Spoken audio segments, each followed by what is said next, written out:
J'espère que vous allez bien. Maintenant, je vais vous montrer comment fonctionne l'authentification dans notre application en utilisant JWT ou bien JSON Web Token. Alors, tout d'abord, dans le fichier .xml, on ajoute la dépendance suivante, Spring Boot Starter Security.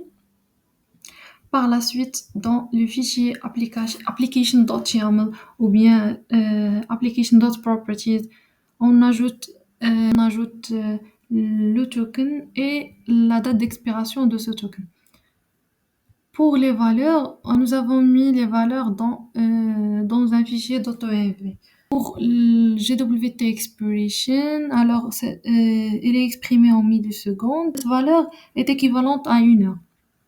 Le fichier JWT service, alors cette classe est utilisée pour gérer la création, l'extraction ainsi la validation de tokens JWT.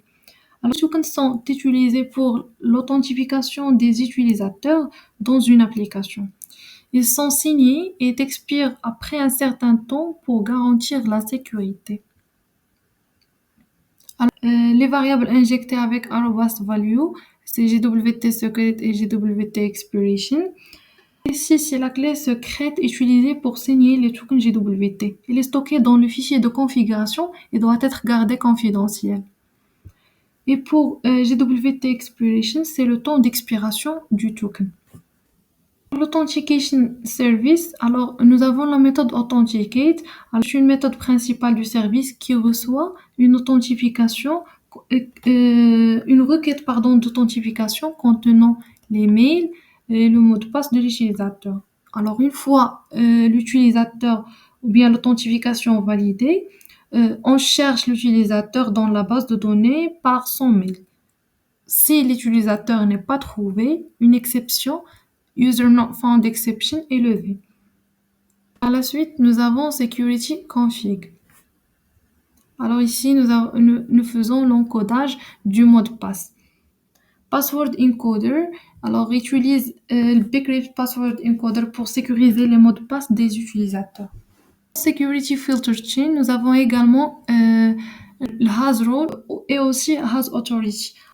Pour has role, ici Spring Security va chercher dans les autorités de l'utilisateur si role admin existe. Has authority, alors vérifie si l'utilisateur a une autorité spécifique exactement comme il est défini.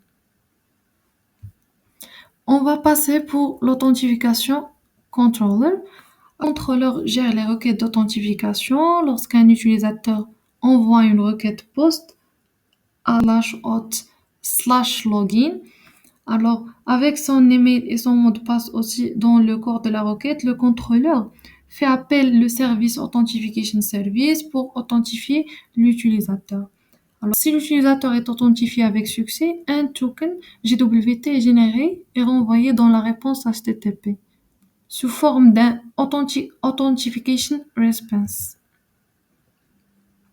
Je vais vous montrer un test.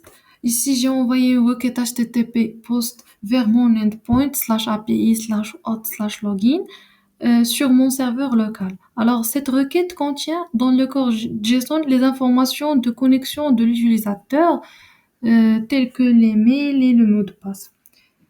Alors, si les informations sont correctes, dans ce cas-là, c'est oui, le serveur renvoie un JSON contenant un access token. Alors, ce token est un JWT qui contenant des informations sur l'utilisateur et sa session, son prénom, le nom, le rôle. Alors, comme nous avons ici. Ici, j'ai copié l'access token. Par la suite, nous recevons le résultat, c'est-à-dire des informations telles que le nom, le prénom, le rôle, la date d'expiration, la date d'émission, et ainsi de suite. Alors, c'est tout pour cette démonstration. Merci pour votre écoute.